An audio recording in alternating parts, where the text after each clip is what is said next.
এরা মানুষের খাতায় পড়ে না। যাদের মনোভাবনা, যাদের হচ্ছে ব্রেনে সবসময় কাজ করে যে মুসলিমরা কোনো প্রোগ্রাম করলে আমরা শুয়ারের গোশ নিয়ে যাব, মুসলিমরা কোনো জায়গায় আজান হলে আজান বন্ধ করব, মুসলিমরা যদি মসজিদ করে তার সামনে গিয়ে আমরা ড্যান্স করব, যেমন করে এদের পূর্বপুরুষরা মুঘলদের সামনে ড্যান্স করেছিল, এরা এখন মসজিদের সামনে গিয়ে ড্যান্স করে, আমরা সবাই সচক্ষে দেখে এসেছি।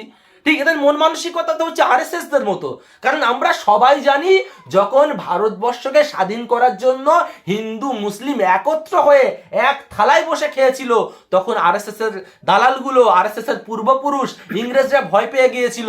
ঠিক সেই সময় দাঁড়িয়ে এই আরএসএস এর দালালগুলো, বিজেপির দাদুগুলো ওই আরএসএস দের সঙ্গে মিশে, ওই জিন্নার সঙ্গে মিশে ওরা লিগ চালাচ্ছিল, দেশকে চালানোর কাজ করছিল, তারা চাটুকারিতা করছিল, ইংরেজদের বুট চাটছিল ইংরেজদের। ঠিক তেমন করে এরা এখন সেই ইংরেজদের, এদের তো বংশ পরম্পরা হচ্ছে ইংরেজ, তাই তার পরবর্তী পূর্বপুরুষ হচ্ছে এদের আরএসএস, তার থেকে বিজেপি এরম সূত্র ধরে এসছে।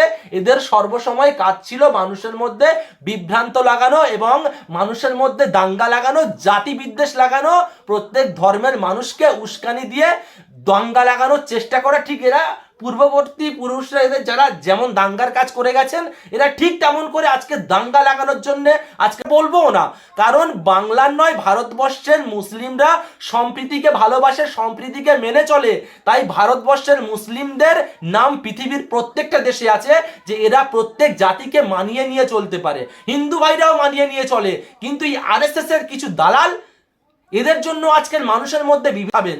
আমাদের যারা গরুর গোশ বিক্রি করবে তারাই গরুর গোশ খাবেন, এমনকি বহু হিন্দু ভাইরা গরুর গোশ খায়। আপনারা একটা বিষয় নিয়ে ধরে আছেন, এই তো আমাদের আলিয়া বিশ্ববিদ্যালয়ে প্রোগ্রাম হলো, আমাদের সঙ্গে বসে দীপক ব্যাপারী, আপনাদের যে হিন্দু কমিউনিটির একজন বৃহৎ লোক, খুব ফেমাস লোক, সেই তো আমাদের সঙ্গে বসে গরুর গোশ খেলো এবং বললো যে এক বাটি নয়, দু বাটি নয়, 3 বাটি আনতে হবে। যেমন শুভেন্দু অধিকারী লোকের বাড়ি 3 বাটি খেয়েছিল, এ 3 বাটি খেয়ে আবার ভিডিও করেছে। যদি আপনারা প্রমাণ চান আমার ফোনে আছে, এক্ষুনি দিয়ে দিচ্ছি। তাহলে গরু নিয়ে কি গসিপ হবে?